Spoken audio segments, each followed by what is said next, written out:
Welcome back again to my YouTube channel. Naiwan tayo ng bus. Dun sa lagi kong hinihintayan, naiwan ako. Dito ako sa kabilang kanto. Tapos 11 minutes pa bago dumating yung bus. Buti na lang si Marvin gising. Nagising siya nang bago ako umalis. E di tinawagan ko, chinek niya kung anong oras yung bus dito sa kanto. 11 minutes pa. Sana hindi ako malate. Inaano ko pa naman na baka mamaya malate ako eh. Dito tayo sa loob kasi ang lamig, guys. Yan. Dito tayo.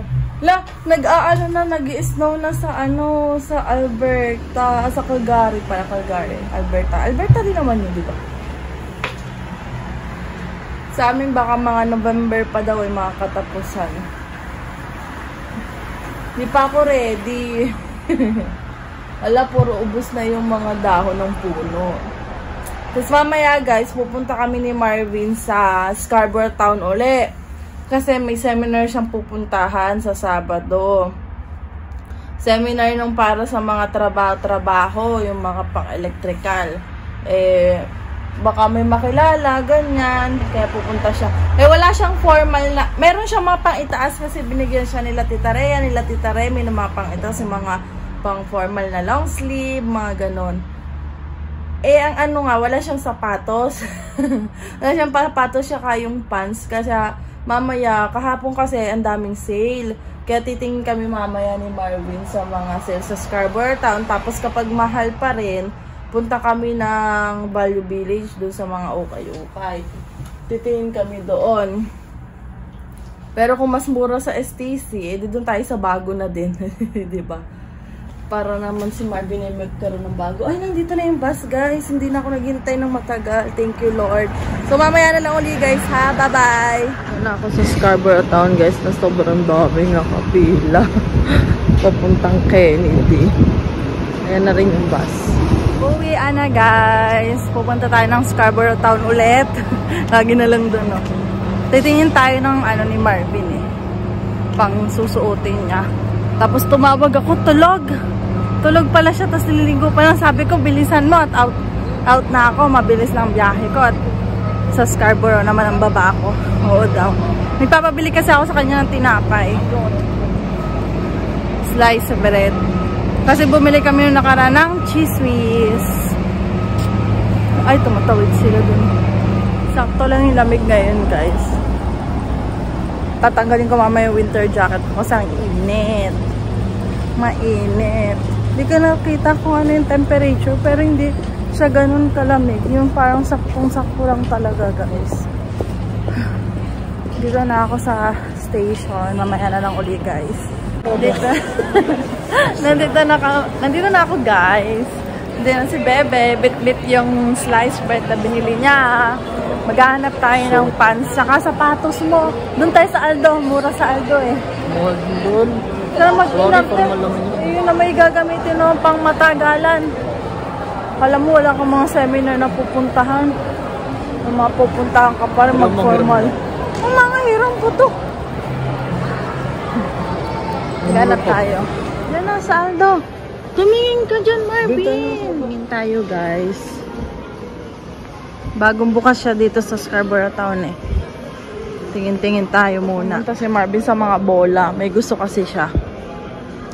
Yung parang anong tawag dun? Baseball? Hindi ko alam kung ano yung gusto ni Marvin. Alin? Alin gusto mo? Ayan. Oh, paano? Magkano yan? Ha? Dito yung 15 na, oh. Pang bata lang ata to. Pang bata. Gusto ko rin ito. Ay, so ito na. Meron na uli. 40 lang. Kayang-kaya. Charing. Hala. Di ba dito? Oo. Di ba dito, Bebe, merong free skating? O, yun sa likod. Diyan sa likod lang. Pwede. Basta may pang sarili kang ganito. Oo, ganyan tayo. Hala. Marunong ako, ikaw. Bukak. Lagi ka nadudulas eh. Ay, 95 yung may design. Ito, okay na sa akin yung ganito. Simple lang. Magkano to? 40. 40, bebe. Ito mahal. Ito maganda rin, oh. Wow. Ah! Oh, ito bet ko to. Ang mahal pala nito, be. Dapat matuto ko sa ganun, no? Kaya pag bibili ka pa kasi yan, may alaw pa. Mahal, 1,100. Yung 1,700, no? Mahal. Ito, mura lang, oh. 470 lang. Yan, 400. Umura yan. Sa Walmart naman tayo, guys. Titingin tayo ng pants. Baka may murang pants. Pag hindi, sa Value Village ka bibili. Pag mahal masyado. May mura sa Value Village, di ba, be? Na pants. Mas mura-mura. Hanap na si Marvin ng pants niya. Saan pants, be? Wala atang pants dyan. Ha? Magbabathrobe ka, be. Guys, ito yung slacks. Ganda. Kasong mahal, 65. Tapos mas mura yung sapatos dito, 79. Be, dapat nag-invest ka talaga sa mga ganito at kakailanganin mo yung mga ganyan. Naman tayo, guys, naka 40% off. Nagtitingin lang kami, canvas muna kung saan mas makakamura. Saan pambaba? Panlalaki. Pambabae lang pala dito, guys. Doon tayo sa H&M. Palang panlalaki dito, patawa. Dito naman tayo. Pambabae dyan, be. Doon tayo sa kabila. Hanap tayo ng susuotin ni Harry. Oh, pwede naman. Plain white. Oh, magkukot ka. Formal ah. Ito, black na. Bili muna si Marvin dyan. Large. Bili muna siya milk tea. Magbi-milk tea kami. Tapos ako dito muna maniningin muna ako ng damit. Kasi naka-sale. Pero hindi naman ako bibili. Tingin lang. Ang ganda nung dress. Gusto ko. Kaso ang laki-laki ko pa. Next year makakabili na ako kasi exercise na talaga. Magdi-diet na talaga ng bonggang-bongga para makabili tayo. Punta naman tayo, guys, sa Urban Planet. Ito, binili ni Marvin Chatham. Punta naman tayo, guys, doon kasi sa Urban Planet. Walang pang formal. Puro pang lang. Pang, parang astig na suotan. Formal, ganun. Guys, naka-sale siya, 30% off. Maganda rin. Bali, papatak siya na nasa 47 mahigit. Babalikan na lang namin if ever wala talaga makita. Yan na lang bibili namin. Kasi naka-sale siya dito sa Old Navy. Nandun pa si Marvin nag-check. Ay, baka meron pang dito. Meron pa dyang naka-sale, be? Mga sale, oh. Punta naman tayo, guys, sa Value Village. Titingin tayo doon ng sapatos ni Marvin. Tsaka ano pa ba? Sapatos siya pants. Siyempre ako din, maniningin din ako. Dito na kami, guys, sa Lawrence. Ang ganda ng tingnan ng mga puno. Ang ganda kasi ng ulap ngayon, no? Tingnan mo, guys, diba? Pupunta na tayo sa Value Village. Ang ganda. Singapore? Ang sunset? Wow. Ang ganda, be. Ang ganda. Timun ako dati nung lang. Sobrang ganda. Sa Singapore? Ay, morning yan, morning. Dadali mo ako sa Singapore din? Nag-iisip ka pa. Parang iba pa gusto mong dalhin sa Singapore. Nag-iisip ka pa. Bus. Uy, sa second bus tayo Ala, grabe, punong-puno. We're here na, guys. Value Village. Kasi guys, pag magdo-donate, may 20% na discount. Last time, 20. Eh di wag ka munang bumili. Ay di sayang pag nakita mo yung bibilin mo, bukas wala na yan kasi may nakakuha na. Oh. Tago mo. Yan, may coat, guys. Piliin mo yung plain na black, be. Meron pants mo na. Pants mo na tayo. Sige, go. Hanap tayo ng pants mo. Sabila. Yan ang bit-bit ni Marvin. Magsusukat na siya. Tapos ako ito. Hehehe. Ayan. Ayan mga sapatos, guys. Saan ka nakita ang sapatos? Ayan. Ayan yung mga sapatos, guys. Luman-luman ng tingnan eh. Ito okay pa naman. Oh, may gas-gas na. Tapos guys, ito yung bonnet na.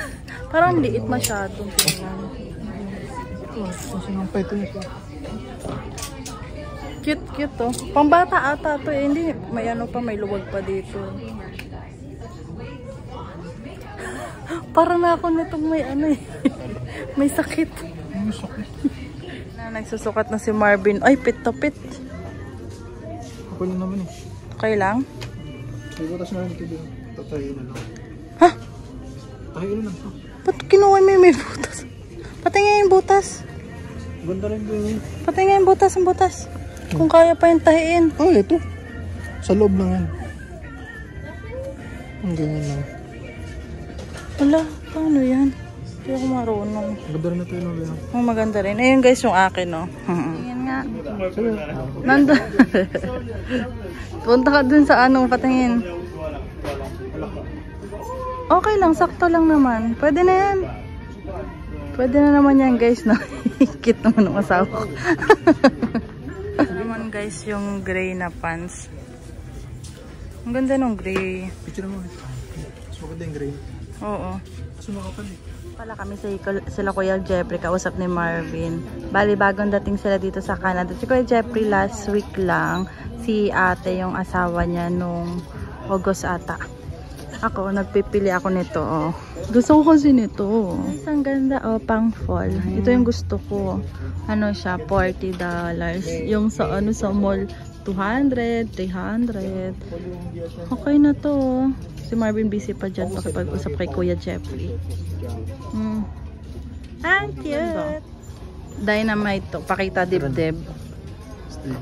Pang summer.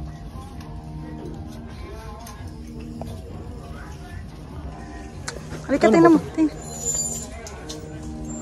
Wala palang price. Tapos ang mahal pala, no?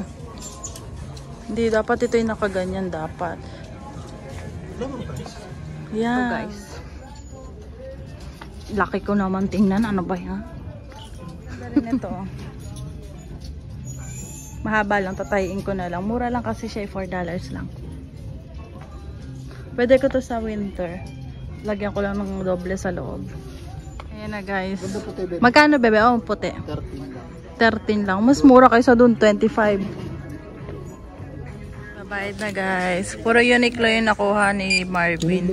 Parehas. Talaga? Ito. Nasaan? Oo nga, Uniqlo nga, no? Shopping. Ay, pants na lang yung kulang ni Marvin, guys. Tsaka sapatos. Bumalik-balik ka dyan hanggang Friday. Malay mo may dumating. Lagi namang mayroon dyan, eh.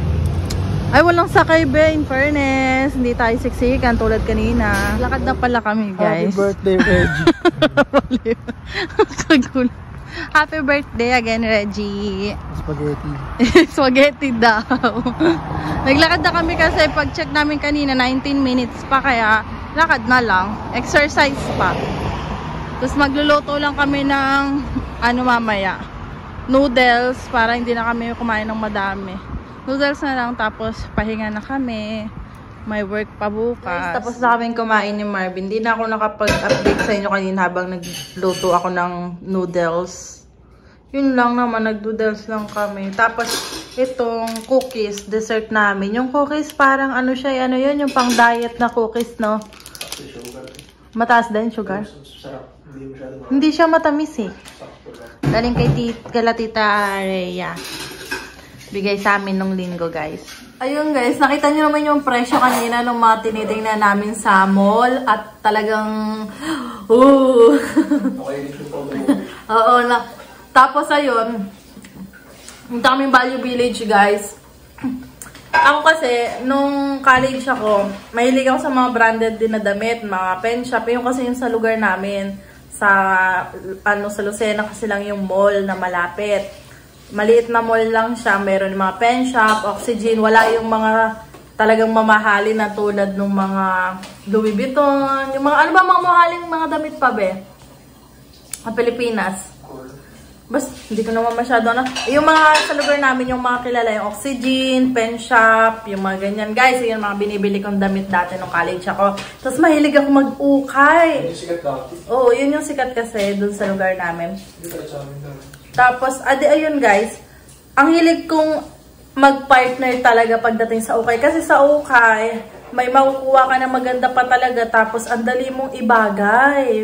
Kung marunong kang magbagay, kasi talagang every wash day, Wednesday, sa school namin, iba-iba talaga yung suot ko. Iba-iba talaga, guys. Tapos, ayan, nakapag-ukay kami. Ngayon lang, first time namin pumunta sa Value Village na nagtagal talaga kami. Tapos, na-meet nga namin sila Kuya Jeffrey. Yun. Sabi ko, magkahiwalay kami ni Marvin na mimili. Tapos, namili siya nung pang gagamit niya ng seminar. Tapos, nakapili din ako ng damit. Tapos, sabi niya ni Marvin nung palabas na kami, kasi yung pants ko, ang ganda, guys. Tuwan-tuwa nga si Marvin kasi nagsusukat ako kanina. Sabi niya, "Be, ang ganda sa'yo, bagay sa'yo." Yung binili ko, pinapartner ko dun sa mga ibang damit ko na nandiyan. Kasi, magaling naman ako mag-partner. Talagang, nung dating kami dito, hindi ako makapag-forma, hindi ako makapag-partner. Hindi ko alam paano wala ako ng confident talaga pagdating sa ganun. Kasi tumaba nga ako. Parang, ang hirap bagayan ng katawan ko sa mga damit na gusto ko. Hindi tulad dati nung college ako. Ang dali para sa akin pumorma kasi hindi ako mataba. Maganda yung katawan ko, tapos hindi malaki yung braso ko. Laki kasi ng braso ko ngayon. Tapos yun, tuwan-tuwa kami yung Marvin. Sabi ni Marvin, "Sa susunod, punta ulit tayo dito. Mamimili tayo." Natutuwa siya kasi sabi niya, mamimili din siya sa susunod daw. Kasi si Marvin, yung bit-bit niya sa Pilipinas, sobrang konti. Yung pa rin yung hanggang ngayon. Tapos yung iba yung mga bigay din sa kanya. Ayun at iyon lang din ginagamit. Wala pa siyang binibiling bagong damit para sa sarili niya. As in bago yung brand new talaga, guys. Tapos kanina niyayaya ko nga siya doon sa Aldo kasi may winter boots nga doon. 100 plus yung winter boots. So, sabi ko sa kanya kasi yung winter boots na nandito na nakuha pa namin last year doon sa yung may Filipino community na namimigay ng mga mga pang winter. Tapos hindi na sa kanya kasya. Pero hindi na talaga kasya sa kanya. Sobrang sikip. Tinitiis lang talaga niya na masikip kasi ayaw niyang bumili. Gawa nga ng mahal nga daw. Eh kanina naman, syempre, ngayon naman medyo may budget na. Sabi ko sa kanya, "Huwag mong paghinayangan. Be, matagal mo naman magagamit niya." Sabi, "Kaya ko pa naman, be. Kahit hindi naman katulad, kahit sa okay lang ako bumili." Ganito, ganyan. Sabi niya. Sabi ko sa kanya, Huwag ka namang mag-ano sa sarili mo." Sabi kong gano'n.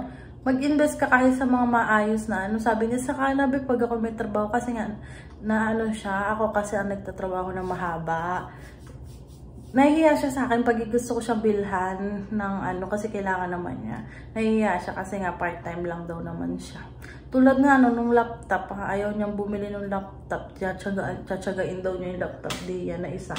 Ay kung di kami bumili ng laptop, di wala siyang ginagamit kasi yung luma dyan na bigay nung amo ko dati. Hindi gumagana doon sa pang, niya, pag mag-e-exam siya, yung lockdown browser ata, gano'n natin tawag doon. O yan, sabi ko, buti bumili tayo. Tapos yung laptop niya, hindi na talaga nag-open. Kaya sinubukan niyang linis-linisin, yung kailangan linisin, hindi na talaga. Bagsak na talaga kasi ilang taon na yan. At least ngayon may ginagamit naman siya. Nagagamit naman niya yung keyboard niya, saka yung yung mouse niya, at least, di ba?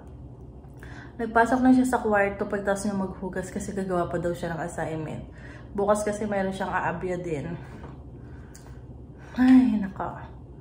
Ay, guys, baka ngayong November na ako kumuha ng aking G1. Tapos tinatanong ko kay Marvin, paano yung pag nag-G1 ako, next na G2, ano yung mga gagawin nun? Sabi, ganito, ganyan. Sabi, wala akong maintindihan. Pero yun nga, naano ko na rin na matutong mag-drive din. Kasi, syempre, kailangan talaga. Kahit di naman pwede lagi si Marvin mag-drive minsan. Pag halimbawa, pagod siya, di niya kaya, ako dapat mag-drive. Tuturuan daw naman niya ako. Syempre. Pero matuturuan niya ako pag may sasakyan na kami. Kasi by next year kasi talaga yung balak namin makakuha ng sasakyan. Pero nag-iisip pa rin kami kung makakalipat na ba kami next year or dito pa rin kami pagka-graduate ni Marvin. Kasi gusto namin mag-basement sana.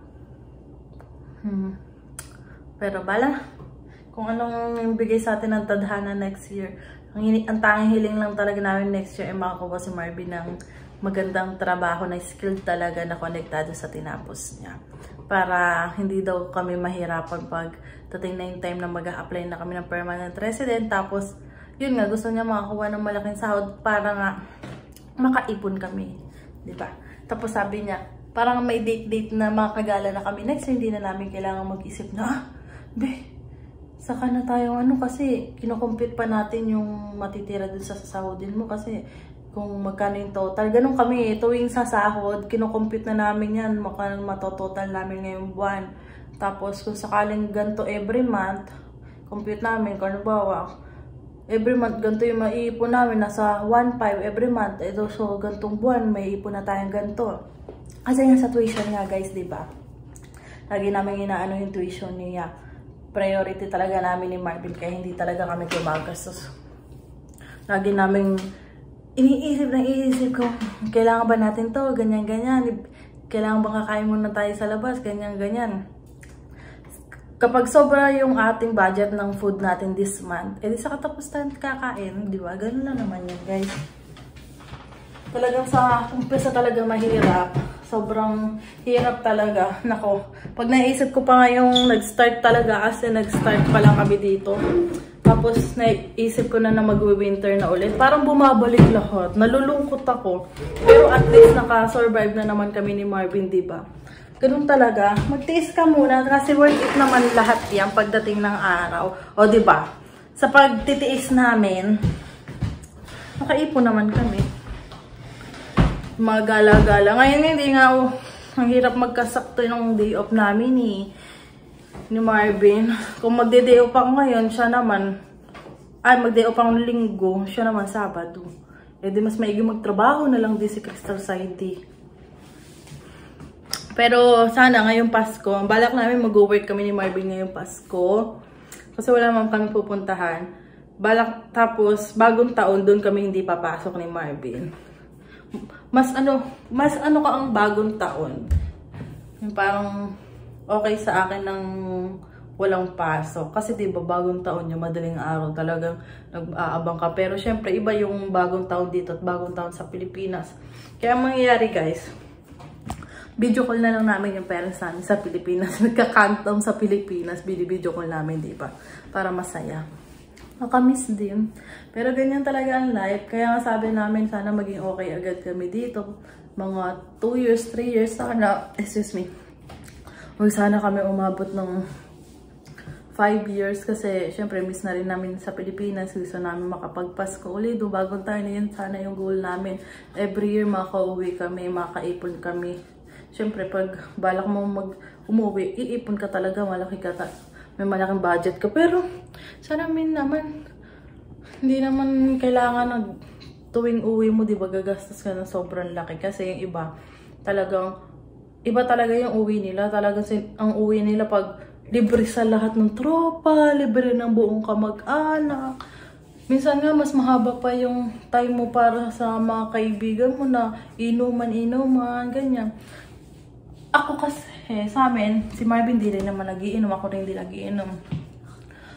Pwede siya, may meet niya yung mga kaibigan niya. Pag umuwi ako, may meet ko rin kasi yung mga kaibigan ko sa Pilipinas, magkakapit-bahay lang kami. Tapos lagi pa kami talagang nasa bahay, guys. Kaya, ang saya-saya ng bahay pag nandun mga kaibigan ko. Dati talaga everyday. Sana ako everyday nasa bahay yung mga kaibigan ko. Nagiinom man sila. Pero hindi kami nagiinom nila mama, nila papa, ano lang kami, banding-banding. Kaya naging ka-close nila mama yung mga kaibigan ko eh. Kaya, pag sila kasama ko, pinapayagan nila ako na maggabi. Pero may time na hindi nila pinapayagan pag mabuti na madaling araw. Kahit nga nito, kahit nito nung last year nga, diba, aalis na nga ako. Hindi ako pinapayagan ng papa ko na sumama sa kanila magbo-bar. Kasi syempre gusto ko ma-experience mag-bar kasama sila doon sa Mauban. Ayaw ng papa ko. Iiyak na ako nun kasi syempre tatagalan na uli yung banding. Sabi ng mama, hayaan mo na. Sabi, ay nako, delikado kasi aalis nga daw ako. Pero pinayagan naman ako ni papa. Parang mga 2 hours o 3 hours lang kami doon. Tapos umuwi na rin naman kami. parang 3 days before yung flight namin yun nangyari. So, ayun na guys, magpapahinga na kami. Ako lang pa na matutulog na kami, trabaho pa ako bukas. Si Marvin walang trabaho, pero may aasikaso siya bukas. Pero yung tinatapos na nga niya yung mga assignment niya para wala na daw siyang isipin next week. Kasi next week pasukan na. Pero may ilang days pa naman bago magpasukan, diba? So, yun lang guys, ang ganap natin. Kung hindi pa kaya ng budget, pwede naman tayong mamili sa Value Village. Kasi may mga iba nagme-message sa akin, saan daw makakabili ng murang winter boots, winter jacket. Kung hindi naman kayo maselan, kasi magaganda pa rin naman yung mga damit sa Value Village, guys. Mamili lang talaga kayo. Maganda pa. Tapos, lagyan nyo lang mainit na tubig. Hot water yon. Kasi ganun ginagawa namin nila mama kapag nabili kami sa ukay. Init. Bababad namin sa mainit na tubig bago namin labahan. So, yan lang guys. Nakakuha naman ako magagandang outfit. Pero yung kulay brown, nagbet na bet ko na pang fall. Hindi ko na kunusa kasi $40 siya. Tapos plus tax pa. Eh, hindi na rin naman magagamit kasi patapos na rin naman yung fall. Diba guys? So, bye-bye guys!